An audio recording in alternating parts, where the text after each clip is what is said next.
Hare Krishna. So ಇವತ್ತು ನಾವು ಸಾವಿನ ಬಗ್ಗೆ ತಿಳ್ಕೊಳ್ಳೋಣ. ಹಿಂದಿನ ವಿಡಿಯೋಗಳಲ್ಲಿ ನಾವು ಆತ್ಮದ ಬಗ್ಗೆ ತಿಳ್ಕೊಂಡ್ವಿ, ದೇಹದ ಬಗ್ಗೆ ತಿಳ್ಕೊಂಡ್ವಿ. ಇವತ್ತು ಸಾವು. ಒಂದು ಸಣ್ಣ ಕತೆ. ಒಂದಾನೊಂದು ಕಾಲದಲ್ಲಿ ಒಬ್ಬ ರಾಜ ಇದ್ದ. ಇವಾಗ ಹಿಂದಿನ ಕಾಲದಲ್ಲಿ ಎಲ್ಲರಿಗೂ ಗುರುಗಳಿದ್ರು. ಸೊ ರಾಜನ ಗುರುಗಳು ರಾಜನನ್ನು ನೋಡ್ತಾ ಇದ್ದಾನೆ. ಏನಪ್ಪ ಇವನು ಭೌತಿಕವಾಗಿ ಮುಳುಗೋಗ್ಬಿಟ್ಟಿದಾನಲ್ಲ. ಸರಿ, ಇವನಿಗೆ ನಾನು ಸರಿಯಾದ ಮಾರ್ಗವನ್ನು ಕಲಿಸ್ಬೇಕು ಅನ್ನೋ ಉದ್ದೇಶದಿಂದ ಗುರು ಏನ್ ಮಾಡ್ತಾನೆ, ತನ್ನ ಶಿಷ್ಯರೆಲ್ಲ ಒಬ್ಬನನ್ನ ಆಯ್ಕೆ ಮಾಡ್ಕೊಂಡು ಅವನ್ಗೆ ಹೇಳ್ತಾನೆ, ಹೋಗಪ್ಪ ನೀನು ಹುಚ್ಚನಂತೆ ನಡ್ಸು, ನೀನು ಆ ರಾಜನ ಹತ್ರ ಹೋಗು, ಈ ಸಂದೇಶ ರಾಜನಿಗೆ ಕೊಡು. ಏನು ಸಂದೇಶ? ಓ ರಾಜ, ಇಲ್ಲೊಬ್ಬ ಹುಚ್ಚ ಇದ್ದಾನೆ, ಅವನಿಗೆ ನೀನು ಏನಾದ್ರೂ ಒಂದು ಕೆಲಸ ಕೊಡಪ್ಪ. ಸರಿ, ರಾಜ ತನ್ನ ಗುರುಗಳ ಕಳಿಸಿದ್ದಂತ ವ್ಯಕ್ತಿಯನ್ನು ನೋಡ್ತಾನೆ. ಆ ಸಂದೇಶವನ್ನ ಕೇಳಿ, ಸರಿ ಗುರುಗಳ ಸೇವೆ ಅನ್ಬಿಟ್ಟು ಅವನು ಹುಚ್ಚನಿಗೆ ಒಂದು ಕೆಲಸ ಕೊಡ್ತಾನೆ. ಏನದು? ಕೈಯಲ್ಲಿ ಕೋಲ್ ಹಿಡ್ಕೊಂಡು ರಾಜ್ಯದಲ್ಲಿ ಸುಮ್ಮನೆ ಅಲ್ದಾಡೋದು, ಇದು ಕೆಲಸ. ಕೆಲವು ವರ್ಷಗಳ ನಂತರ ಸಂದರ್ಭಗಳ ರಾಜನನ್ನ ಸಾವಿನ ಹತ್ರಕ್ಕೆ ತರುತ್ತವೆ. ಮತ್ತು ಆಗ ಅವನು ತನ್ನ ಎಲ್ಲ ಪ್ರೀತಿ ಪಾತ್ರರನ್ನ ಭೇಟಿಯಾಗೋದಕ್ಕೆ ಅವನು ಬಯಸ್ತಾನೆ. ಎಲ್ಲರನ್ನೂ ಭೇಟಿ ಆಗ್ತಾನೆ. ಭೇಟಿಯಾದ ನಂತರ ಅವನು ಅಂತಿಮವಾಗಿ ಹುಚ್ಚನನ್ನ ನೆನಪಿಸ್ಕೊಳ್ತಾನೆ. ನಂತರ ಹುಚ್ಚನನ್ನು ಕರೆಸಲಾಗತ್ತೆ. ಮತ್ತು ಅವನು ಅರಮನೆಗೆ ಬಂದಾಗ ರಾಜ ಮರಣಶೈಲಿಯಲ್ಲಿ ಮಲಗಿರೋದನ್ನು ನೋಡ್ತಾನೆ. ರಾಜ ಹೇಳ್ತಾನೆ, ನೋಡು, ನಾನು ನನ್ನ ಜೀವನದ ಕೊನೆಯ ಪ್ರಯಾಣಕ್ಕೆ ಹೊರಡ್ತಾ ಇದ್ದೀನಿ. ನಿನಗೆ ಏನ್ ಬೇಕೋ ಅದನ್ನು ಕೇಳ್ಕೊ, ನಾನು ಹೊರಡುವ ಮೊದಲು ಅದನ್ನು ನಿನಗೆ ಕೊಡ್ತೀನಿ. ಹುಚ್ಚ ಹೇಳ್ತಾನೆ, ಓ ನನ್ನ ಸ್ವಾಮಿ, ನಿಮ್ಮ ಪ್ರಯಾಣದ ಬಗ್ಗೆ ಕೇಳಿ ನನಗೆ ಬಹಳ ಸಂತೋಷವಾಗ್ತಾ ಇದೆ. ನೀವು ನಿಮ್ಮ ರಾಣಿಯರನ್ನ ನಿಮ್ಮೊಂದಿಗೆ ಕರ್ಕೊಂಡು ಹೋಗ್ತಾ ಇದ್ದೀರಾ ತಾನೇ? ರಾಜ ಹೇಳ್ತಾನೆ, ಇಲ್ಲ, ಸಾಧ್ಯ ಇಲ್ಲ. ಆಗ ಆ ಹುಚ್ಚ ಹೇಳ್ತಾನೆ, ಸರಿ, ಕನಿಷ್ಠ ಪಕ್ಷ ನಿಮ್ಮ ಅಪಾರ ಸಂಪತ್ತನ್ನ ಏನಾದ್ರೂ ತಗೊಂಡು ಹೋಗ್ತಾ ಇದ್ದೀರಾ? ರಾಜ ಹೇಳ್ತಾನೆ, ಅದು ಕೂಡ ಸಾಧ್ಯ ಇಲ್ಲ. ಆಗ ಆ ಹುಚ್ಚ, ಹೋಗ್ಲಿ, ಚೆನ್ನಾಗಿರೋ ಆಹಾರವನ್ನಾದ್ರೂ ತಗೊಂಡು ಹೋಗ್ತಾ ಇದ್ದೀರಾ? ಮತ್ತೆ ರಾಜ ಹೇಳ್ತಾನೆ, ಅಸಾಧ್ಯ. ಕೊನೆಗೆ ಆ ಹುಚ್ಚನಿಗೆ ಉಪಕಾರ ಮಾಡಲು ಬಯಸಿ ರಾಜ ಹೇಳ್ತಾನೆ, ನೀನು ಅನೇಕ ವರ್ಷಗಳಿಂದ ನನಗೆ ನಿಷ್ಠೆಯಿಂದ ಸೇವೆ ಸಲ್ಲಿಸ್ತಾ ಇದೀಯಾ. ನಿನ್ನ ಸ್ಥಾನದಲ್ಲಿ ನೀನು ಇನ್ನೊಬ್ಬ ಹುಚ್ಚನನ್ನು ಕರ್ಕೊಂಡ್ ಬಾ. ನಿನ್ನ ಉಳಿದ ಜೀವನ ಸುಖವಾಗಿರೋದಕ್ಕೆ ನಾನು ಎಲ್ಲಾ ವ್ಯವಸ್ಥೆಗಳನ್ನು ಮಾಡ್ತೀನಿ. ನೀನು ಇನ್ ಮುಂದೆ ಕೆಲಸ ಮಾಡ್ಬೇಕಾಗಿಲ್ಲ. ಸರಿ, ಆ ಹುಚ್ಚ ಒಂದ್ ಸ್ವಲ್ಪ ಹೊತ್ತು ಯೋಚಿಸ್ತಾನೆ. ನಂತರ ಆ ಹುಚ್ಚ ರಾಜನಿಗೆ ಕಡೆ ಬೆರಳು ತೋರಿಸಿ ಹೇಳ್ತಾನೆ, ಸ್ವಾಮಿ, ಇಲ್ಲಿ ನೋಡಿ, ನನಗಿಂತ ಒಬ್ಬ ದೊಡ್ಡ ಮೂರ್ಖ ಇದ್ದಾನೆ. ರಾಜನ ಕೋಪ ಬರುತ್ತೆ. ಏನಿದು? ಏನ್ ಹೇಳ್ತಾ ಇದೆಯಾ ನೀನು? ನಾನು ಇನ್ನು ನಿನ್ಗಿಂತ ದೊಡ್ಡ ಹುಚ್ಚಾನ? ಆಗ ಆ ಹುಚ್ಚ ಹೇಳ್ತಾನೆ, ಓ ರಾಜ, ಅಲ್ಲ, ನೀನು ಇಡೀ ಜೀವನವನ್ನ ಇತರ ರಾಜ್ಯಗಳನ್ನ ವಶಪಡಿಸ್ಕೊಳ್ಳೋದ್ರಲ್ಲಿ, ಸಂಪತ್ತನ್ನ ಸಂಗ್ರಹಿಸೋದ್ರಲ್ಲಿ, ಉನ್ನತ ಸ್ಥಾನಗಳನ್ನ ಪಡ್ಕೊಳ್ಳೋದ್ರಲ್ಲಿ ನೀನು ಕಳೆದೆ. ಆದ್ರೆ ಈಗ ನೀನು ಈ ಅಂತಿಮ ಪ್ರಯಾಣದಲ್ಲಿ ನೀನು ಏನನ್ನು ತಗೊಂಡೋಗಕ್ಕಾಗಲ್ಲ ಅಂತ ಹೇಳ್ತಾ ಇದೆಯಲ್ಲಪ್ಪ. ಅಂದ್ರೆ ನೀನು ನಿನ್ನ ಸಂಪೂರ್ಣ ಜೀವನವನ್ನ ವ್ಯರ್ಥ ಮಾಡ್ದೆ ಅಲ್ವಾ? ಅದೇ ಈ ಕಥೆಯ ಅರ್ಥ ಏನು? ನಾವು ಬರಿಗೈಯಲ್ಲಿ ಬರ್ತೇವೆ, ಬರಿಗೈಯಲ್ಲಿ ಹೋಗ್ತೀವಿ. ಈ ಜೀವನದಲ್ಲಿ ನಾವು ಸಂಗ್ರಹಿಸುವ ಯಾವುದನ್ನು ನಾವು ಸತ್ತಾಗ ನಮ್ಮೊಂದಿಗೆ ತಗೊಂಡು ಹೋಗಕ್ಕೆ ಸಾಧ್ಯವಿಲ್ಲ. ಆದ್ರಿಂದ ಸುಮ್ಮನೆ ಆಸ್ತಿ ಸಂಪತ್ತು ಇದನ್ನ ಸಂಗ್ರಹಿಸೋದ್ರಲ್ಲಿ ನಾವು ಜೀವನವನ್ನ ಕಳೆಯೋದ್ರಲ್ಲಿ ಯಾವ ಅರ್ಥವೂ ಇಲ್ಲ. ಇದು ಮೂರ್ಖತನ. ಹಾಗಾದ್ರೆ ಸಾವು ಅಂದ್ರೇನು? ಆತ್ಮ ಈ ಸ್ಥೂಲ ದೇಹ ಮತ್ತು ಅದಕ್ಕೆ ಸಂಬಂಧಿಸಿದ ಎಲ್ಲಾ ಸಂಬಂಧಗಳು, ಆಸ್ತಿಗಳು ಇತ್ಯಾದಿಗಳನ್ನು ಬಿಟ್ಟು ಹೋಗೋದೇ ಸಾವು. ಸಾವು ಯಾವಾಗ ಸಂಭವಿಸುತ್ತೆ? ಅಥವಾ ಈ ಆತ್ಮ ದೇಹದಲ್ಲಿ ಎಷ್ಟು ಕಾಲ ಉಳಿಯುತ್ತೆ? ಅದನ್ನ ನಾವು ಜೀವಿತಾವಧಿ ಅಂತ ಕರಿತೀವಿ.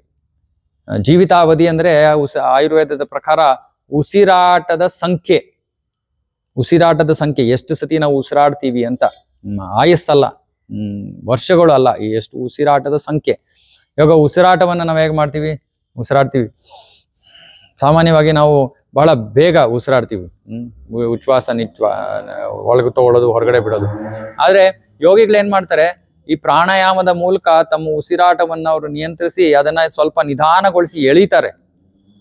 ಅಂದ್ರೆ 2 ಸೆಕೆಂಡಲ್ಲಿ ನಾವು ತಗೊಳ್ಳೋ ಉಸಿರು ಅವರು 10 ಸೆಕೆಂಡ್ ತಗೋತಾರೆ.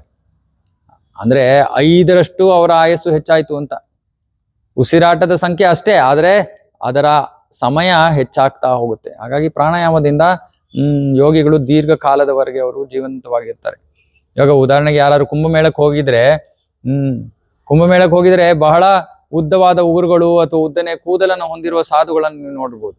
ಇವಾಗ ಸಾಮಾನ್ಯವಾಗಿ 80-100 ವರ್ಷ ಬದುಕೋ ಸಾಮಾನ್ಯ ಮನುಷ್ಯರಿಗೆ ಹೇಗೆ ಇಷ್ಟೊಂದು ಉದ್ದ ಕೂದಲು, ಇಷ್ಟೊಂದು ಉಗುರು ಹೇಗೆ ಸಾಧ್ಯ? ಇಲ್ಲ, ಅದು ಅಸಾಧ್ಯ. ಅರೆ, ಈ ಸಾಧುಗಳು 80-100 ವರ್ಷಗಳ ಬದುಕಿಲ್ಲ, 100 ವರ್ಷಗಳ ಕಾಲ ಬದುಕಿರ್ಬೇಕು. ಮತ್ತೆ ಅವ್ರು ಬದುಕಿದ್ದಾರೆ. ಹಾಗಾಗಿ ಅವರ ಕೂದಲು, ಅವರ ಉಗುರು ಅಷ್ಟು ಬೆಳೆದಿರೋಕ್ ಸಾಧ್ಯ. ಆದ್ರೆ ಅವರ ನಿಗದಿತ ಜೀವಿತಾವಧಿ ಅಂದ್ರೆ ಎಷ್ಟು ಸಂಖ್ಯೆ ಉಸಿರಾಟ ಇದೆಯೋ ಅದು ಮುಗ್ದಾದ್ಮೇಲೆ ಒಂದು ಕ್ಷಣ ಕೂಡ ಅವ್ರು ಇರಕ್ಕಾಗಲ್ಲ, ಆ ದೇಹವನ್ನು ಬಿಟ್ಟು ಹೋಗ್ಬೇಕು. ಸಾವಿನ ಪ್ರಕ್ರಿಯೆ ಏನು? ಇವಾಗ ಒಂದು ಹುಳು ಇದೆ, ಹುಳು ಒಂದು ಎಲೆಯಿಂದ ಇನ್ನೊಂದು ಎಲೆಗೆ ಹೋಗುತ್ತೆ. ಆದ್ರೆ ಆ ಮುಂದಿನ ಎಲೆಗೆ ಹೋಗಕ್ಕಿಂತ ಮುಂಚೆ ಅದು ಮುಂದಿನ ಎಲೆ ಸಿಕ್ಕಾದ್ಮೇಲೆ ಹಿಂದಿನ ಎಲೆಯಿಂದ ತನ್ನ ಕಾಲನ್ನ ತೆಗೆಯುತ್ತೆ. ಅದೇ ರೀತಿ ಇನ್ನೊಂದು ದೇಹ ನಿಗದಿ ಆದ ಮೇಲೆ ನಾವು ಈ ದೇಹವನ್ನು ಬಿಡ್ತೀವಿ. ಯಾರು ಈ ದೇಹವನ್ನು ನಿಗದಿ ಮಾಡ್ತಾರೆ, ನಿರ್ಧರಿಸೋರು ಯಾರು? ಭಾಗವತದಲ್ಲಿ ಹೇಳಲಾಗತ್ತೆ, ಕರ್ಮಣಾ ದೈವ ನೇತ್ರೇಣ ಜಂತುರ್ದೇಹೋಪತ್ತಯೇ. ಕರ್ಮಣಾ ದೈವ ನೇತ್ರೇಣ, ಕರ್ಮಣ ಅಂದ್ರೆ ನಮ್ಮ ಕರ್ಮದ ಪ್ರಕಾರವಾಗಿ, ಆಮೇಲೆ ದೈವ ನೇತ್ರೇಣ ಅಂದ್ರೆ ಭಗವಂತನ ಮೇಲ್ವಿಚಾರಣೆಯಲ್ಲಿ ನಮಗೆ ಒಂದು ದೇಹವನ್ನು ಕೊಡಲಾಗತ್ತೆ. ನಾವೇ ನಿರ್ಧರಿಸಕ್ಕಾಗಲ್ಲ, ನನಗೆ ಈ ತರ ದೇಹ ಬೇಕು, ಇಲ್ಲ, ಸಾಧ್ಯ ಇಲ್ಲ. ಈ ಜನ್ಮದಲ್ಲಿ ನಾವು ಮಾಡಿರೋ ಕರ್ಮದ ಪ್ರಕಾರವಾಗಿ ನಮಗೆ ಮುಂದಿನ ದೇಹ ಕೊಡಲಾಗತ್ತೆ.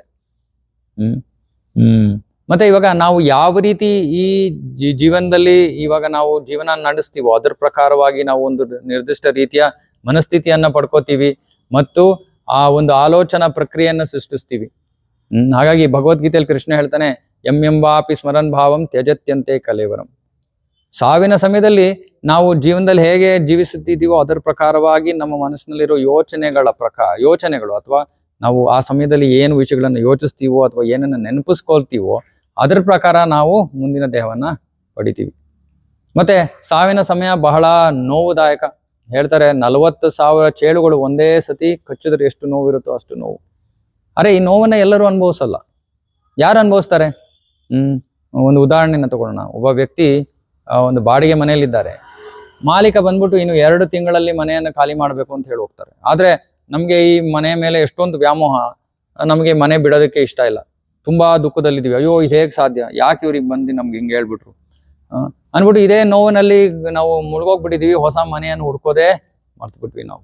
ಸರಿ, ಆ 2 ತಿಂಗಳಾದ್ಮೇಲೆ ಅವನು ಮನೆ ಮಾಲೀಕ ಬರ್ತಾನೆ, ಬಂದು ಹೇಳ್ತಾನೆ, ಸರಿ ನಡೀರಿ, ಮನೆಯಿಂದ ಆಚೆ ಹೋಗಿ ಅಂತ. ಅರೆ, ಆಗ ನಮಗೆ ಇಷ್ಟವಿಲ್ಲದೆ ನಮ್ಮನ್ನ ಮನೆಯಿಂದ ಹೊರಗೆ ಹಾಕದಾಗ ನಮಗೆ ಎಷ್ಟು ನೋವಾಗತ್ತೆ, ಅದೇ ರೀತಿಯಾದ ನೋವು ಒಬ್ಬ ವ್ಯಕ್ತಿ ಯಾರು ತನ್ನ ದೇಹಕ್ಕೆ ಸಂಬಂಧಿಸಿದ ವಸ್ತುಗಳಿಗೆ ಬಹಳ ಅಂಟ್ಕೊಂಡಿರ್ತಾನೋ ಅವನು ಕೂಡ ಈ ನೋವನ್ನು ಅನುಭವಿಸ್ತಾನೆ. ಸೊ ಹೀಗೆ ಜನ ಸಾಮಾನ್ಯವಾಗಿ ಹೇಳ್ತಾರೆ, ಈ ಮರಣ ಇದ್ದದ್ರ ಬಗ್ಗೆ ಎಲ್ಲ ಯಾಕಪ್ಪ ಚರ್ಚೆ ಮಾಡ್ಬೇಕು, ಯಾಕಂದ್ರೆ ಇದೆಲ್ಲರೂ ಅನುಭವಿಸ್ಬೇಕಾಗಿರುವಂತ ವಿಷಯ. ಹಾಗಾಗಿ ಅದ್ರ ಬಗ್ಗೆ ನಮಗೆ ಜ್ಞಾನ ಇರಬೇಕು. ಈ ಜ್ಞಾನವನ್ನ ಕೃಷ್ಣ ಭಗವದ್ಗೀತೆಯಲ್ಲಿ ಕೊಟ್ಟಿದ್ದಾನೆ. ಹಾಗಾಗಿ ಇದನ್ನ ನಾವು ನಿಮ್ಮೆಲ್ಲರ ಜೊತೆ ಹಂಚ್ಕೊಂಡಿದೀವಿ. ಇವತ್ತಿಗೆ ಈ ಒಂದು ವಿಷಯವನ್ನ ಇಲ್ಲೇ ಮುಗಿಸೋಣ. ತುಂಬಾ ಧನ್ಯವಾದ. ಹರೇ ಕೃಷ್ಣ.